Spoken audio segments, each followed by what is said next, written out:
If needlework is your passion, whether you're stitching by hand, machine, or mixing it all up, you're going to want to hear about the Mr. X Stitch Contemporary Needlework Prize 2025. This prize celebrates the best in modern stitch, and it's open to creatives from all around the world, whether you're a student or an emerging artist or a seasoned professional.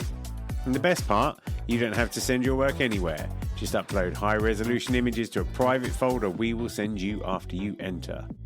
You can enter more than one category, for instance, hand embroidery and 3D textiles.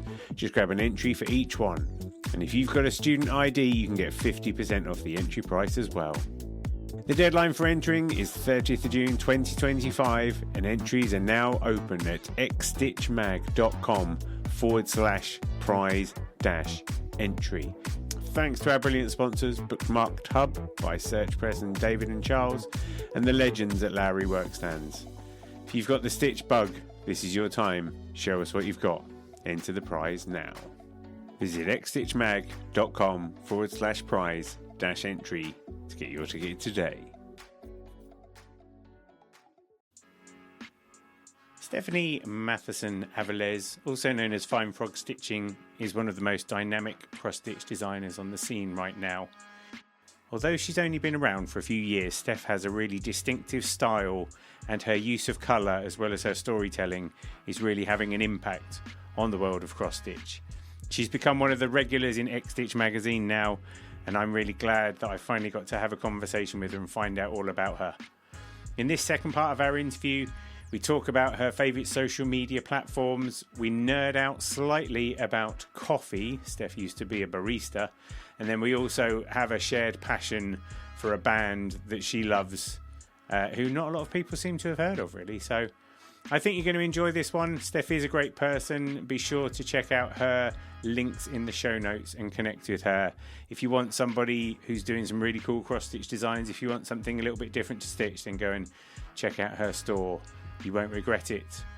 I'll be back next week with another interview with a different needleworker. So thanks for being here. And if you liked this show, it would be fantastic if you could take a moment to just leave a review on your favourite podcasting platform so that people know that I'm for reals. Yes, I said for reals. Thanks, everybody. I'll see you next week. Enjoy the show. If I can offer you some supportive commentary, the world of cross-stitch is a big world. You're smashing it.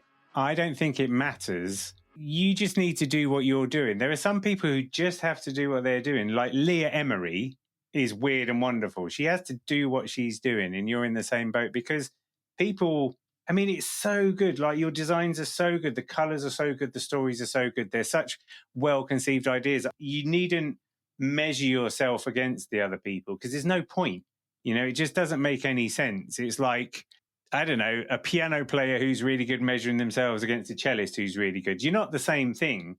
Like, you're in music, but you're not the same thing, you know? And I feel like for you, concentrating on building your business in the ways, you know, your email lists and those sorts of things, and just letting your audience find you and fall in love with you will be enough because, you know, screw the other people, basically. That's what I'm trying to say.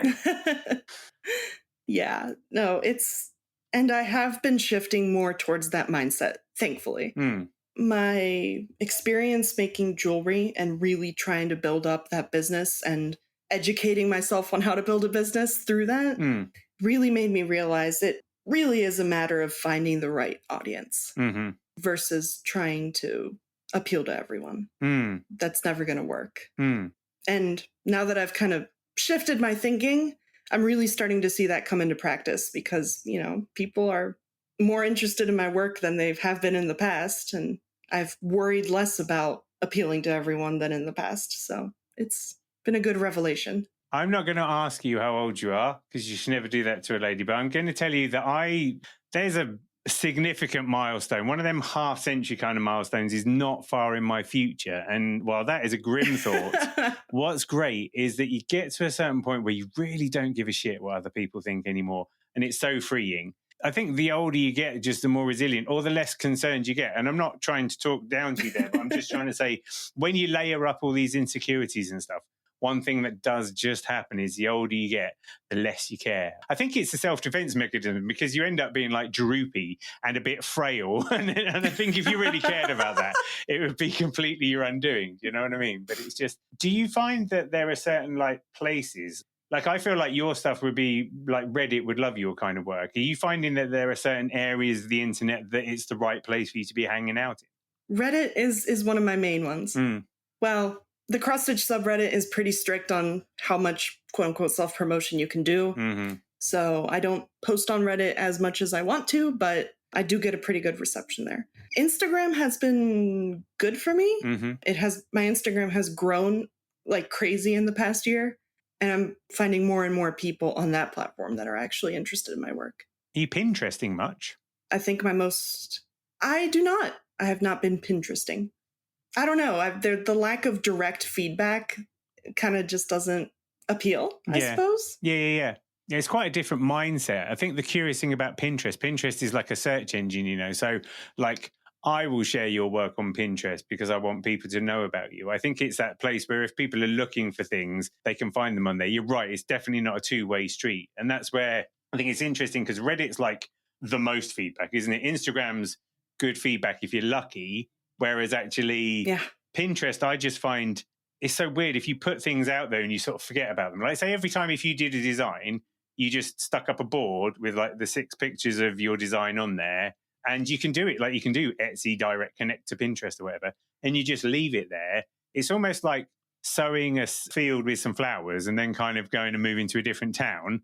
Because every now and again, the flowers will bloom and it'll just kind of happen. It's weird, like over time, I think, like it feels like it's just one of those like vaguely land grab things. I think it was probably worth sticking a few seeds down there. I'm keeping that metaphor going now.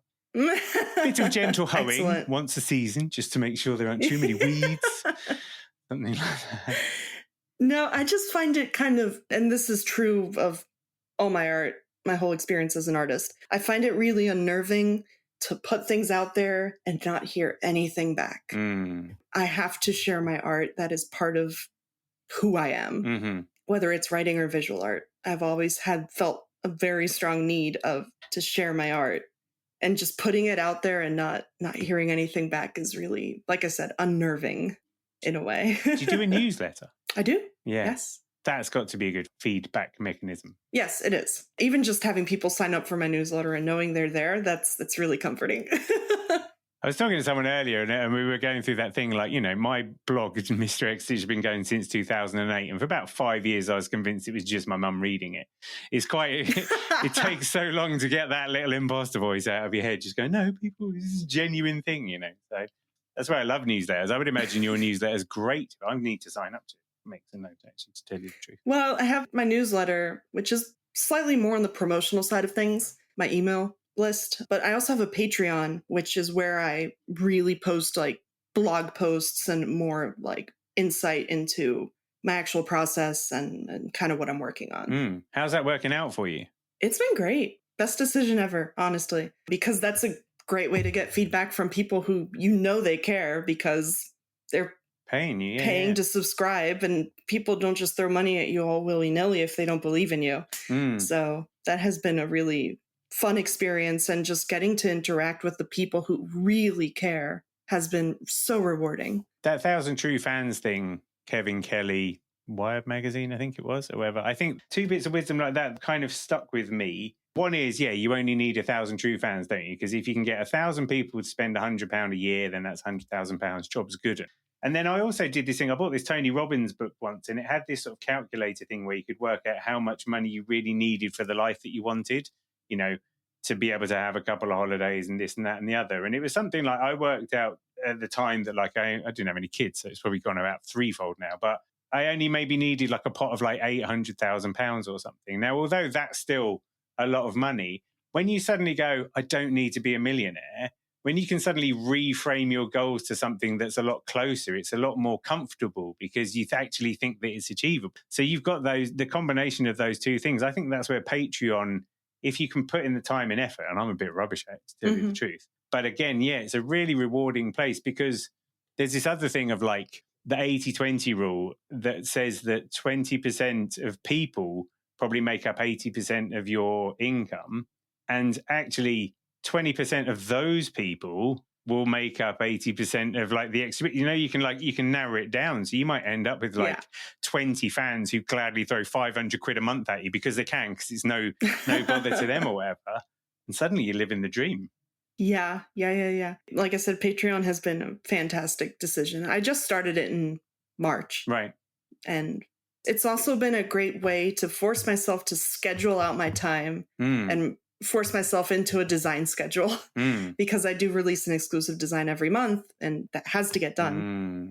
So before this, I was kind of just floating around making designs when I felt like it. Yeah. But I work really well in constraints. So adding a design schedule to my workflow has actually been really beneficial. Has it improved your throughput? I did it when I was 40. I did a 52 challenge where I did a pattern a week and it slayed me. Ooh. I know. I think at first I was like, when I first thought about it, I was going to do a 365 challenge. And 2 days later, I was like, no, this is a 52 challenge, 100%. There's no chance because of life getting in the way. But even that was hard because, I ended up recycling a lot of patterns that I'd already made. But I mean, a monthly schedule, so that's 12 patterns you're guaranteed to do. Do you find that actually, because you can't dawdle about perfection when you've got deadlines anyway, can you? You have to go, that's good enough. But are you finding that's impacting on your general design practice? Like, do you find your design speeds are picking up because of that, just as an average? I think it's more about focus. I feel much more focused.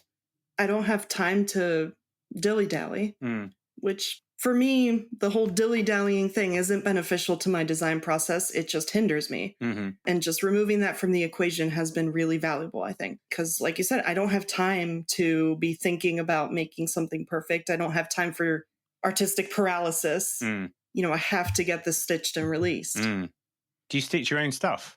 For the most part. I do have a couple test stitchers that have been with me for years, since the beginning pretty much.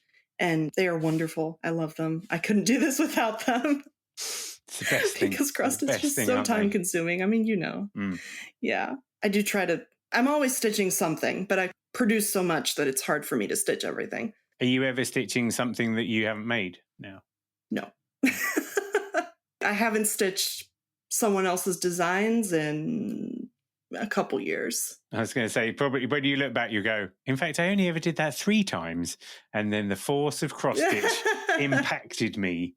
I mean, yeah, once I started making patterns, it just kind of all, I got sucked into it. I mean, it kind of reminds me of me, like I remember like sitting in Canada when I'd bought this kit for the first time and getting out and being a bit confused by it, but sort of, and within about an hour just being like, this is very pleasant inside me somehow, which isn't a phrase that you say very often. But do you know what I mean? Like suddenly you feel it.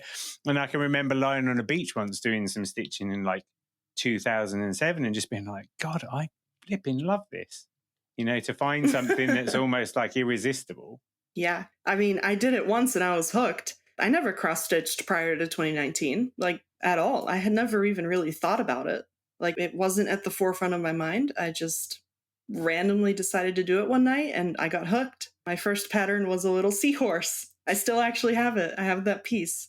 A tiny little thing, but like I got hooked. It was because I had always loved pixel art and this was adjacent to that. So can you remember when the penny dropped, when suddenly you went, hang on a minute, I could make my own pattern? Because presumably that was about 5 minutes after you did it, wasn't it? No, actually. It took a couple months. And the rest? No, that was in January. I very specifically remember designing my first ever pattern because I did it in Photoshop, which was a nightmare. Because I had to import like a DMC palette and it was just horrible. And I didn't know anything about the colors. So, I just kind of threw some things together and hoped for the best. That was in January of 2020. We had just moved to Wisconsin. We were in a temporary apartment. I very specifically remember designing and stitching that pattern. It was a little potion bottle. She came out. She knew. There was no like, I'll do some flowers. You went, no, this is pagan. No. This is funny. This is dark. You'll better deal with it. Yeah. I mean, that was the impetus behind me starting designing in general. I wanted to design things that I wanted to stitch. I think that's probably the case for a lot of designers out there. Was that the same with the jewelry business as well? Yes, very much so. Because I designed earrings that I wanted to wear. Because I was thinking, like, in some ways what's quite good now is that once you've made a pattern digitally, that pattern's there forever and you don't have to make it again, which is a massive improvement on the jewelry business. But at the same time, the process of creation for both is still quite slow and deliberate, right? Yes. I mean, earrings felt a lot more intensive. How did you become a jewelry designer in the first place? So I started working at a coffee shop in 2021. Right. I managed a coffee shop for a while for a local roaster here in Milwaukee. And I had been a barista before. Like, coffee is one of my big passions aside from cross stitch. But working in a food industry, I had to have my hair up, which I hate having my hair up. It's just probably just a sensory thing, I think. And to make myself feel better about having to have my hair up, I was like, you know what? I'm going to wear cute dangly earrings to make myself just feel better about the whole situation and feel like I look a little better. But it was incredibly difficult to find earrings that both fit my style and that I could wear because my ears are extremely sensitive. Okay. I can only wear specific metals. So that just one thing led to another, and I ended up saying, screw it. I need to make my own because I'm not going to find anything out there that suits my needs. And the same with cross-stitch patterns. I did want to ask you, I was aware that you were a barista, and I like a good cup of coffee, but I've never been a barista. I'm an AeroPress girl, so that makes me pretty happy. I don't know how you feel about AeroPresses. I've never actually used one, Mostly just an espresso kind of person. I have my own little espresso machine, a little Breville machine that we got for our wedding, and I love that thing. Is that I wanted to ask you, do you have a favorite type of coffee personally to drink, and do you have a favorite type of coffee to make? Like, are there certain ones that are quite nice to make that you wouldn't necessarily drink? Yeah. Well, I drink lattes, kind of a basic person in that way. Mm-hmm. I like a good vanilla latte. I mean, yeah, if it's well done. So if you go around to your friend's house and they offer you a cup of coffee, can you see the nerves in their eyes because they're like, oh God, I'm making Steph a cup of coffee? Actually, yes, I've had that experience. But I'm not, when I go to someone else's house, I'm not judgy at all about their coffee because I know people aren't always knowledgeable, and that's totally fine. I mean, I even enjoy Starbucks every once in a while. Blasphemy. No, I know. My former barista colleagues would probably be appalled at me saying that. I've had to sort of politely refuse instant coffee. Because I don't think, do you guys, I guess you do have instant over there, don't you? But it feels like it's not so much. Well, I don't know. I don't know if it's that much of a thing here in the States, but it is in Mexico for sure, 100%. Like, I grew up with my parents and my grandmother drinking instant coffee in Mexico. So. Yeah, if on the odd occasion, because we've got a jar of instant decaf, and sometimes when I'm a bit twitchy because I've had like 3 coffees, but I'd really like another cup of coffee, then I do that. But I kind of have to put like 2.5 spoons in to get it remotely feeling. And it's a feeling thing, do you know what I mean? Yeah. It's like you want the oils and stuff, don't you? And then we have got a cold brew machine, which is currently in a box on a shelf, because what we learned was that stuff will kill you if you have because it's so strong, isn't it? Like, me and Mary would be like, it is. We'd make some and have a cup in the morning, and then the kids would do something slightly, and we'd be like, bah! Just like, whoa! And then get walk in school going, why am I still upset by this? Not really, and I've got 15 times the caffeine in my system or something. Well, the thing is, depending on how you brew it, a lot of times it's supposed to be a concentrate. So you're supposed to water it down. Yeah. Well, yeah, I mean, 100% we would do that, but still just so what we ended up doing was I would get decaf cold brew, which was you got all the flavor, which was the really nice bit of it, but without the incessant headaches and irritability. But I mean, it was... I'm so desensitized to caffeine at this point, it's not even funny. I tell you, it's bad. It's I'm starting to feel like I always thought I was tough. I was like, I'll just have a cup of coffee before I go to bed. I can handle all that. But now, if I have a third cup of coffee, because I have an AeroPress, and the AeroPress is nice, and I kind of have this invert method. So you kind of put the coffee and pour it. And because I think the science of it is more you push the water through as you do with a machine, you push the water through the beans as opposed to a cafetiere where you push the beans through the water. So it always, for me, it's just a quick solution. I've used one for years. I've even got one in my mother-in-law's house as a backup now. But if I have a third one of those of a day now, I'm just a bit like, kind of jumping around a little bit, feeling a bit stressed about life, and I don't know why. But now I'm starting to realise. So I almost have to like go and have a peppermint tea every other drink now or something to like mellow it out. So yeah, I do know how that goes if I have. But I do get to the point where I can have one too many. The good news, Steph, is that the older you get, as I was saying, you care less about what people think, but also you can't hand you coffee anymore. It's bad news. I'm going to now pivot onto the important questions that sometimes I'm like, I'm sure I've sent these in advance, but even with you, I'm like, I'm sure I haven't sent these in advance. But you've listened to the show, so we'll go with it anyway. Yes. Do you have a favourite band? Muse. Oh, do you know what? Blooming, I've got notes about that. I was going to say, do you know, favourite band, Muse, because I know you've seen them in concert. I've seen them 3 times, yes. Latest time was in February. Really? That's where you have to see them, right? To me, I'm not a massive Muse fan, but what I know is they are anthemic and they are like, oh, in a live environment, right? Yeah, it was fantastic. All 3 times have been phenomenal. Yeah. I just can't get enough of them. Do the hairs on your arms get tired from like standing up for an hour? Yeah. No, I remember my first Muse concert back in 2014. Right. That was the first time I ever saw them. And the next day, my neck hurt from headbanging because holy crap, that was an amazing concert. That's so good. I have been a Muse fan since about 2010. It's funny because they're a global band, but here in the UK, like they're not as massive as you might expect. You know, I think there's a few bands that go like that. It's almost like they're bigger in the rest of the world than I think a lot of people like them. Maybe I'm not aware because I'm not a massive fan of them. But like, I think the rest of the world, they're almost like U2 kind of levels, aren't they? Like they can fill big stadiums with their sound and that kind of thing. Yeah, for sure. Yeah. The Chicago show I went to in February, that was pretty much packed. It was a big stadium. Is there the one Muse album to rule them all? Oh, okay. I've been thinking about this all week. I've been thinking about what to say.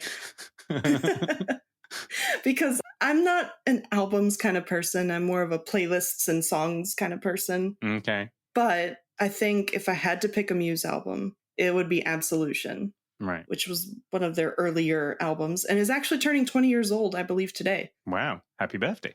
Yeah, ironically. But yeah, I think Absolution is probably my favorite as a whole. I have soft spots for others. Mm-hmm. It's the good classic Muse album. Do you listen to music when you're working? Depends on what I'm doing. If I'm doing like bookwork or bookkeeping or just computer work, I do sometimes. I have ADHD, so like sometimes sound is a little too stimulating for me and I need silence. But if I really need to get things done, I do put on some kind of upbeat music. I wondered whether you have different types of music. Like, for instance, if you're creating your saintly characters, where the Muse might not be the right fit, you might need something that's a bit more relaxed.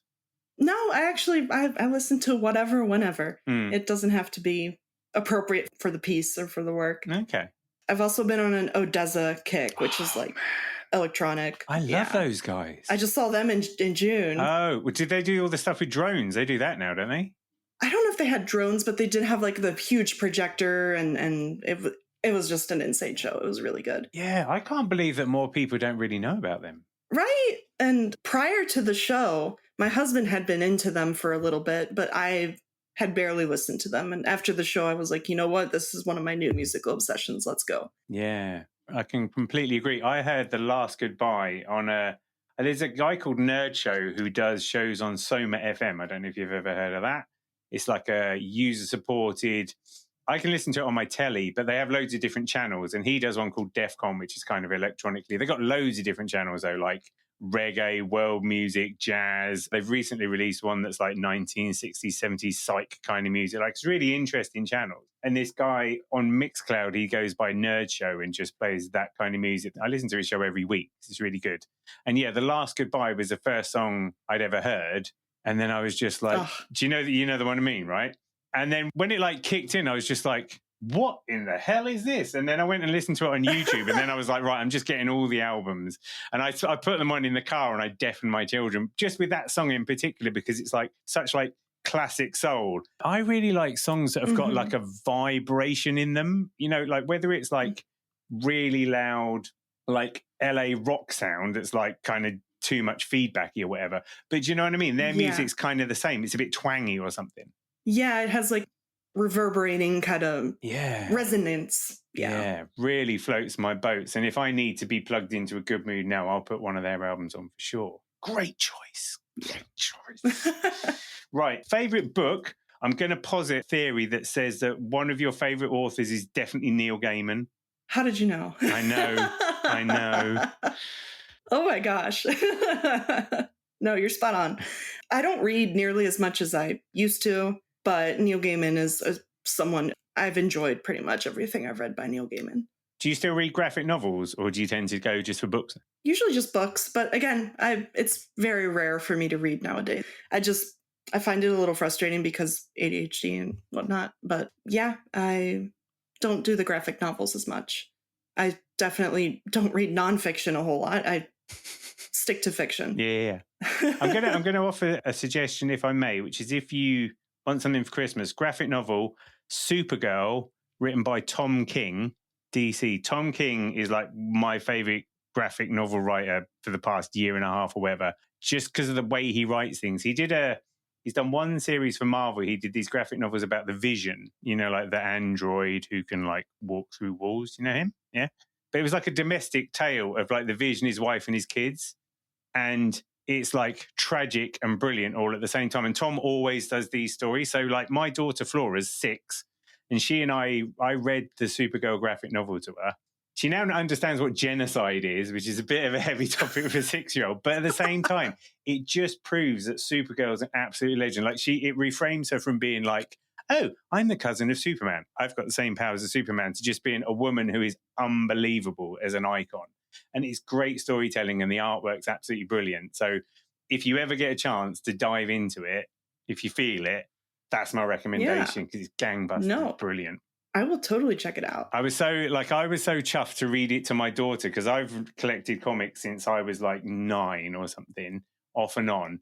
And I just wished that someone had gone, you need to read this. Because for her now, Supergirl is her favorite superhero by a mile, because she understands that Supergirl is a freaking legend. So, for instance, the first story, because it's not about her, it's about someone that she helps. But when she first meets Supergirl is celebrating her birthday and has gone to a planet that doesn't have a yellow sun because she just wants to get drunk, because she can't get drunk on Earth because she's Supergirl. Do you know what I mean? So there's just all these clever reframings and stuff. So good. Completely recommend that. Right. Favorite film? Amadeus. Ah. Yeah. I don't know if you're familiar. It's a movie about Mozart. It's quite old now, isn't it? Like 20 years old or something? Yes. Yeah. More than that. A lot more than that. It's from I want to say it was produced in the early 80s. Because Rock Me Amadeus was around the same time that it came out, right? Is that right? Or am I making that up? I don't know. I wasn't around when it came out. God damn it, you're too young. No, I really enjoy Amadeus. It's about Mozart and his counterpart Salieri. And it's a drama. It's not like a biopic or anything. It's based on a play. And I just love the dark undertones in it. And the fact that the soundtrack is all almost all Mozart music. It's all classical music. And I just find it to be a really intriguing story and a really crazy, well done production, because you cannot tell it's, 30 odd years old. Have you watched it recently? I think it's been like a year and a half or so. Okay. We've been meaning to rewatch it. Right. Yeah. That's a great choice. Yeah. Okay. And then finally, one interesting fact that nobody knows about you. No pressure. This one I didn't give any thought to. Oh, that's good. Just drop that one on you then. Well, in college, I would have said to this icebreaker question, I would have answered, nobody knows that Spanish is my first language. I have made that a little more public on social media since then. But yeah, Spanish is my first language. Yeah, and I was actually going to ask you about your surname as well, because I guess the Spanish is in there, right? Yes. The Matthiesen part is my dad. He's American. My family fairly recently came over from like Germany and Lithuania. So that's that. And Avilés is my mom's side. That's just our family name on my mom's side. So Do you have like, I don't know, I'm sort of making the wrong conclusions here, but do you feel like Mexican? Have you got like, do you go, oh, I'm being a bit Mexican just now or anything? Does that ever happen? My identity has been a complicated issue for me for my whole life. But I do, I mean, on a very basic level, I am a dual citizen. I'm a Mexican citizen. So, I mean, I am Mexican in that way. I was raised in a Mexican household, basically. Until recently, I had never even met most of my American family. Right. So, I mean, I think it's fair to say I'm Mexican. Yeah. But that, because of how I look, if you didn't know, you would just say I'm white. And that has always been a weird thing to have to deal with when explaining my identity. And you're like Angela Lansbury, but instead of being American English, you're like American Mexican. Where it's like when you're in Mexico. Yeah. Would your mum talk to you in English unless she was telling you off, in which case you get told off in Spanish? She actually doesn't speak English. Oh, wow. Yeah. Wow. My dad speaks Spanish. Okay, that's cool. And how do you say fine frog stitching in Spanish? Oof, I don't know if that translates. Fine isn't really a word. That's the Spanish market's out the window then. That's amazing. Because I'm always fascinated as well by the way that whenever we learn another language, people always want to teach us the swear words first. My parents were very strict and, kind of, I don't know the word. They never taught me the swear words, I guess. That's called being good parents. I'm not going to say that I've got a video where my 4-year-old taught me to put my effing slippers on, but that might be the case.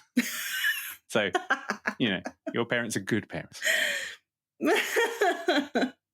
So my cursing abilities in Spanish are limited. It's very honourable. It's very honourable. If people would like to find out all about you, where would they go? finefrogstitching.com. Sign up for the newsletter. Yeah. Also, like I said, patreon.com/finefrogstitching, and Instagram @finefrogstitching. Links in the show notes to all of that. Go and support Steph on the Patreon and do be amazed at her design skills. I'm excited because, without wishing to sound disrespectful, you are still pretty new to the scene. So, oh my God, when you've got another decade in the business, I can't wait to see the magnum opus of it all. It's going to be so good. Steph, thanks for having a Needle Exchange with me. Yeah, of course. Thank you so much. Thanks for joining me on another Needle Exchange. I hope you enjoyed the show.